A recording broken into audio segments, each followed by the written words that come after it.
రాష్ట్రంలో కాంగ్రెస్ సర్కారు కుంభకర్ణ నిద్రపోతోంది. పని పాట లేక పాలకులు మొద్దు నిద్రలో జగుతున్నారు. రేవంత్ సర్కారు పనితీరు తోలుమందం వ్యవహారంలో తయారైంది.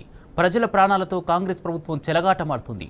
పాలన గాలి కొదిలేసి గాల్లో చక్కర్లు కొడుతున్నారు మంత్రులు. హెలికాప్టర్ ఎక్కి గింగిరాలు తిరిగితే జనం సమస్యలు కనిపిస్తాయా? కాస్త కిందికి దిగి చూడాలని రైతన్నలు ఆగ్రహం వ్యక్తం చేస్తున్నారు. ఖమ్మం జిల్లా కూసుమంచి మండలం హాటియా తండా దగ్గర సాగర్ కాల్వకు గన్లు పడి 22 రోజులవుతుంది. గన్లు పడడంతో 3 లక్షల ఎకరాలు ప్రమాదంలో పడ్డాయి. నీళ్లు లేక వరి పొలాలు నెర్రలు పారాయి. అయినా కూడా ప్రభుత్వం పట్టించుకోలేదు. మరమ్మతులు చేయకుండా అంతులేని నిర్లక్ష్యాన్ని ప్రదర్శించింది. ఎన్ఎస్పీ కార్యాలయ ఎదుట రైతులు ఆందోళనలు చేపట్టారు.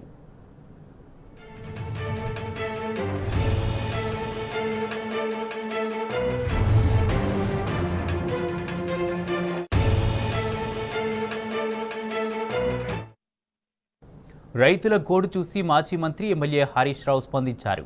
ప్రెస్ మీట్ పెట్టి సర్కారు దుమ్ము దులిపారు హరీష్ రావు. ఖమ్మం జిల్లా నుంచి 3 మంత్రుల నుండి ఏం చేస్తున్నారని హరీష్ రావు ప్రశ్నించారు. క్షేత్రస్థాయి పర్యటనకు వస్తామన్న హరీష్ ప్రకటనతో ప్రభుత్వంలో వణుకు మొదలైంది. హరీష్ రావు నిలదీయడంతో ప్రభుత్వ యంత్రాంగం కదిలింది. రైతు గొంతుకగా హరీష్ రావు ప్రభుత్వాన్ని నిలదీయటం రైతుల్లో తీవ్ర వ్యతిరేకత రావడంతో సర్కారు దిద్దుబాటు చర్యలు చేపట్టింది. అన్ని వైపుల నుంచి విమర్శలు రావడంతో ప్రభుత్వం మేల్కొంది. కాలువ గండిని మంత్రి తుమ్మల నాగేశ్వరరావు పరిశీలించారు. వెంటనే గండి పడిన చోట రిపేర్లు ప్రారంభించారు అధికారులు.